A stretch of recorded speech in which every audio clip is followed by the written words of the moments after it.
എല്ലാവർക്കും നമസ്കാരം. ഞാനിന്ന്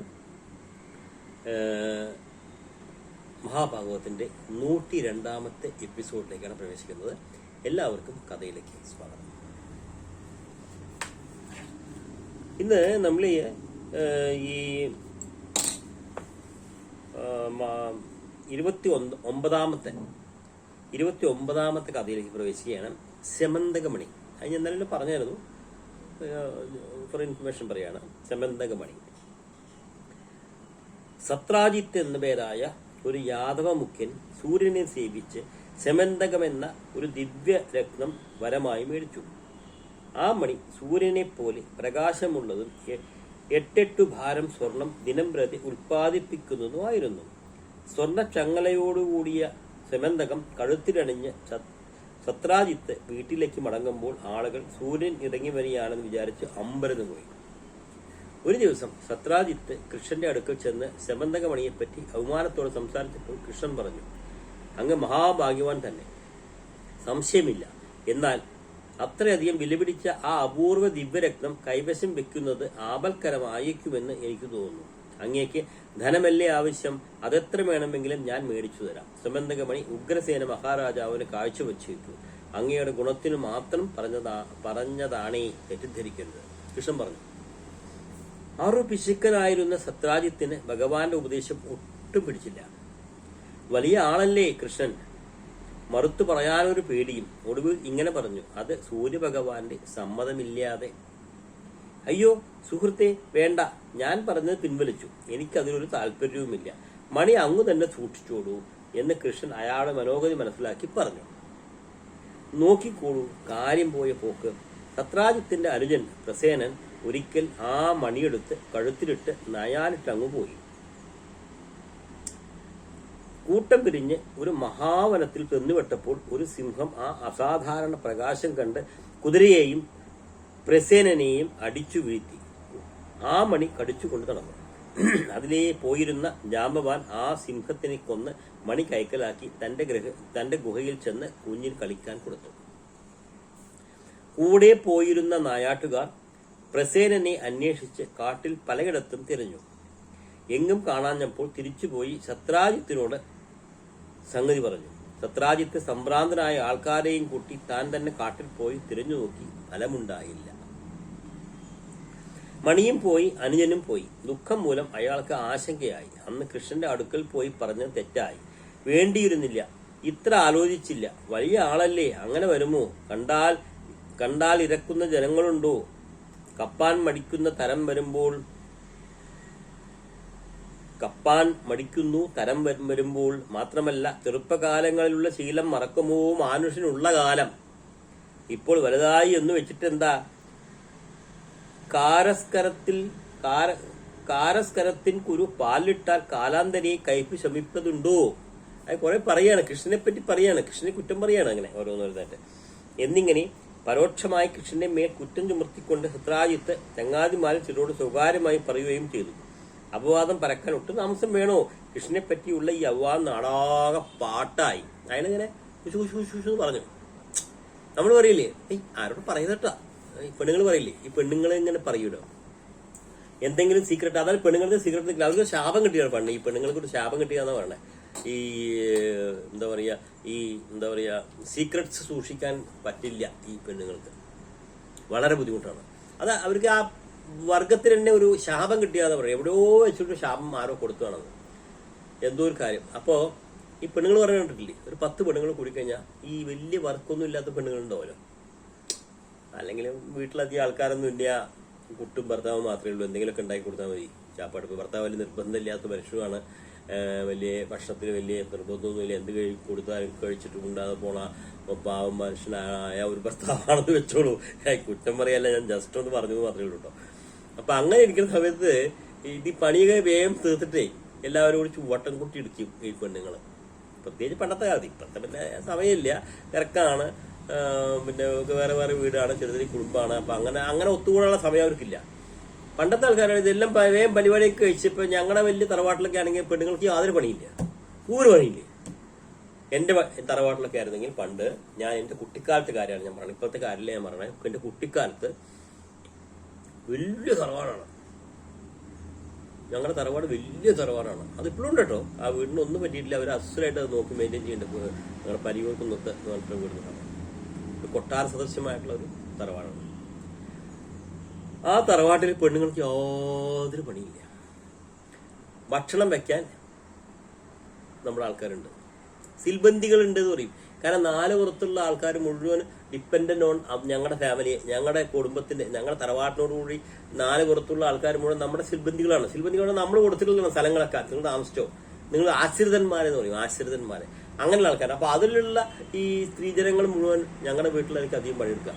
അപ്പൊ അങ്ങനെ കുക്ക് ചെയ്യാൻ ആൾക്കാരുണ്ട്, മറ്റേ തുണി തിരുമ്പാൻ ആൾക്കാരുണ്ട്, പിന്നെ കോസര് വിരിച്ചു കൊടുക്കാൻ വരെ ആൾക്കാരുണ്ടായിരുന്നു. ഞാൻ എൻ്റെ ചെറുപ്പകാലത്ത് ഞാൻ കണ്ടിട്ടുണ്ട്. കിടക്കണ കോസര് വിരിച്ച് ഡെയിലി, അത് പണ്ടത്തെ പോലെ കട്ടിന്റെ മുകളിലല്ല, നിരത്താണല്ലോ. അപ്പൊ എല്ലാം പോയിട്ട് കോസര് വിരിച്ച് എല്ലാ റൂമിലും പോയി കോസര് വിരിക്കാൻ വരെ ആളുകളുണ്ടായിരുന്നു, തുടയ്ക്കാൻ, അടിക്കാൻ എല്ലാം. ആ പെണ്ണുങ്ങൾക്കൊന്നും യാതൊരു പണിയില്ല. ഈ പരദൂഷണം പറഞ്ഞിങ്ങനെ ഇരിക്കുകയല്ലാണ്ട് വേറെ യാതൊരു പണിയില്ല.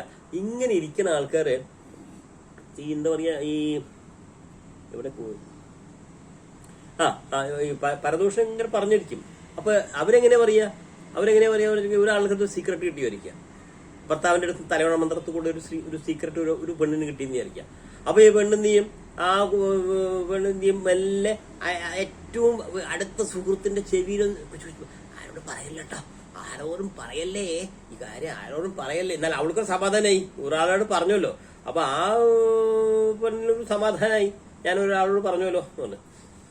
ഇങ്ങനെ അപ്പൊ ആ പെണ്ണെന്ന് പറയും, ആ പെണ്ണ് അവൾക്ക് വേണ്ടപ്പെട്ട ഒരാളുടെ അടുത്ത് ചെറിയൊരു പേര് പറയും, ഇങ്ങനെയൊക്കെ നടന്നുട്ടോ, നടന്നുട്ടോ, ആരോടും പറയല്ലേ, ഞാൻ ആരോടും പറഞ്ഞിട്ടില്ല, എന്നോട് മാത്രമേ ഞാൻ പറഞ്ഞിട്ടുള്ളൂ. ഇങ്ങനെ പറഞ്ഞ് ഇത് അവിടെയുള്ള എല്ലാ ആൾക്കാർക്കും ഈ കാര്യം മനസ്സിലാവും. എല്ലാ ആൾക്കാരും ഈ സീക്രട്ട് പുറത്താവും. അതാണ് പെണ്ണുങ്ങൾക്ക് ഒരിക്കലും ഒരു സീക്രട്ട് സൂക്ഷിക്കാൻ പറ്റില്ല. അത് ആരുടെയോ ഒരു മന്ത്രവാദിയുടെ ഒരു സന്യാസിന്റെ ശാപാണത്. എന്തോ ഒരു വലിയൊരു കഥ ഉണ്ട് അതിനകത്ത്. കഥ എനിക്കറിയില്ല, അത് ഞാൻ കേട്ടിട്ടുണ്ട്, പക്ഷെ എനിക്കത് ഓർമ്മ വരുന്നില്ല. അപ്പൊ അങ്ങനെ ഒരു കഥ ഉണ്ട്. അതുകൊണ്ടാണ് പെണ്ണുങ്ങൾക്ക് ഈ സീക്രട്ട്, അതായത് ഈ എന്താ പറയാ, സീക്രട്ട് പറഞ്ഞാൽ മതി, മലയാളം എനിക്ക് പെട്ടെന്ന് കിട്ടുന്നില്ല. രഹസ്യം സൂക്ഷിക്കാൻ അവർക്ക് പറ്റില്ല. അവരത് കൊടുത്താൽ അവരപ്പുറത്ത് കൊടുക്കും. അതാണ് പെണ്ണുങ്ങളുടെ സ്വഭാവം. കുറ്റം പറയാല്ല കേട്ടോ, ഞാൻ ഉള്ള കാര്യം പറഞ്ഞു മാത്രമേ ഉള്ളൂ. ഇത് നടക്കുന്ന കാര്യമാണ്, നമ്മൾ 4 പുറത്ത് നടക്കുന്ന കാര്യമാണ്. അതാണ് കാര്യം, ശരിക്കും സംഭവം അതാണ്. അതുപോലെ ഈ കൃഷ്ണന്റെ ഈ സത്യജിത്ത് കൃഷ്ണനോട് നേരിട്ട് പറയാൻ ധൈര്യമില്ല. നേരിട്ട് നിങ്ങൾ പറഞ്ഞ കാര്യമാണ്, നിങ്ങളാണ് കള്ളൻ എന്ന് പറയാനുള്ള ധൈര്യം അയാൾക്കില്ല. അത്ര വലിയ ആളല്ല കൃഷ്ണൻ, വലിയ ആളല്ലേ. അപ്പൊ എന്ത് ചെയ്തു, അടുത്തുള്ള ആൾക്കാർക്ക് പറഞ്ഞു. അതിന്റെ അടുത്ത് ഈ പെണ്ണുങ്ങളുടെ സ്വഭാവം കാണിച്ചുവാണ്. അപ്പൊ എങ്ങനെ പറഞ്ഞ് അവിടെ മുഴുവനും പാട്ടായി.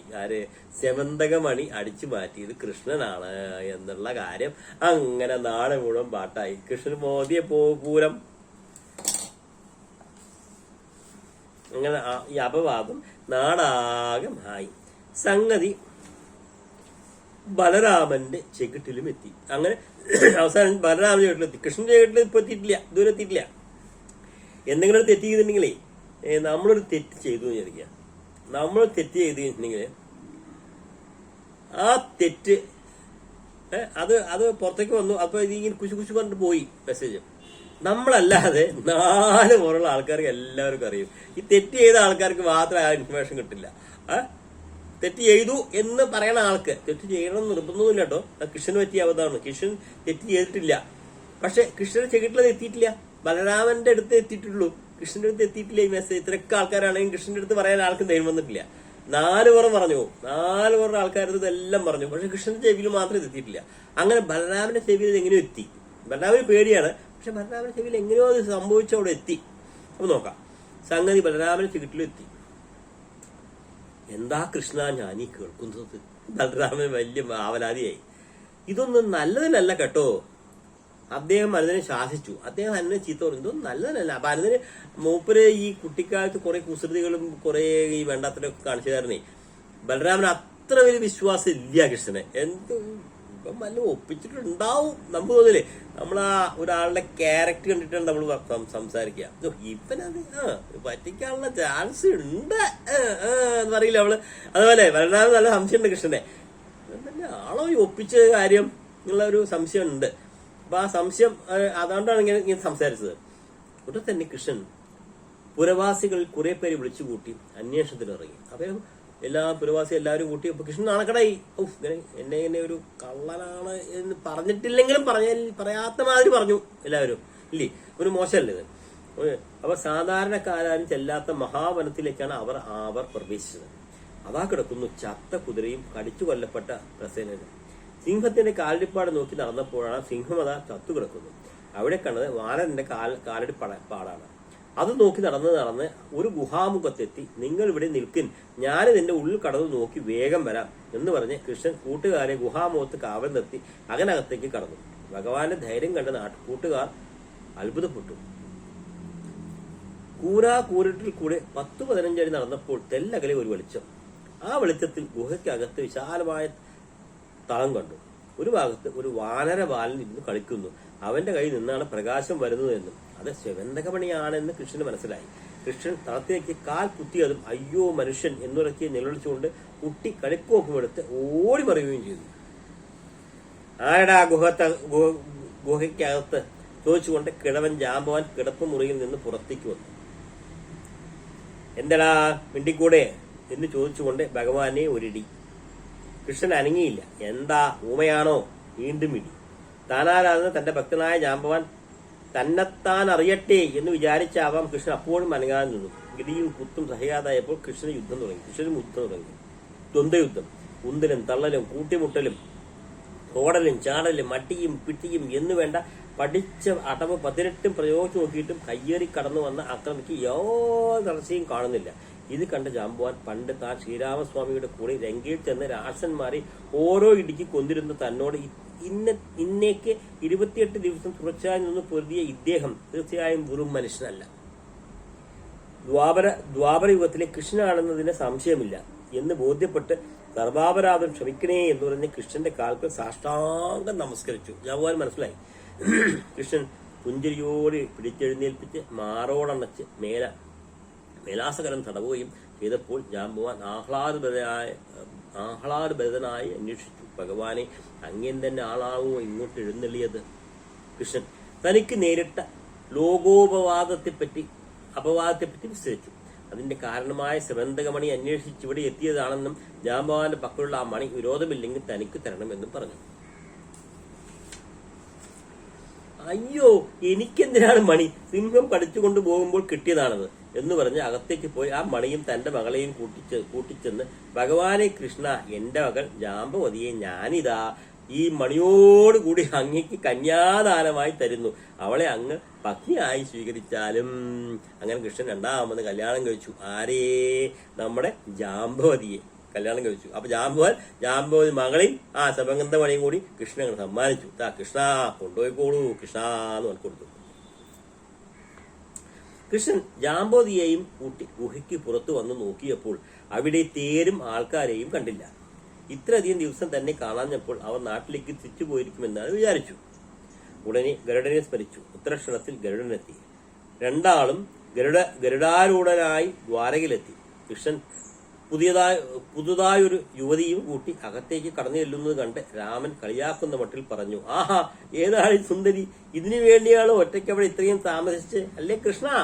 അപ്പോഴും ബലരാമന് ഈ കൃഷ്ണനാണ് ഭയങ്കരനാണ് എന്നൊരു വിചാരം മനസ്സിലുണ്ട് ബലരാമന്. എന്നാ ഇതിനാണ് ഇത്രയും യൂസ് അവിടെ പോയി താമസിച്ചല്ലേ കൃഷ്ണ എന്ന് പറഞ്ഞിട്ട് കളിയാക്കണ പോലെ ഒരു സംസാരം നടത്തി. അതൊന്നും അല്ലേട്ടാ. മണി അന്വേഷിച്ചു പോയി ആ കിഴവൻ ജാമ്പവാന്റെ ഗുഹാഗൃഹത്തിലാണ് ചെന്നുപെട്ടത്. ആരടാ ഗുഹത്തെന്ന് ചോദിച്ച് എന്നോട് മല്ലടിക്കാൻ വന്നു.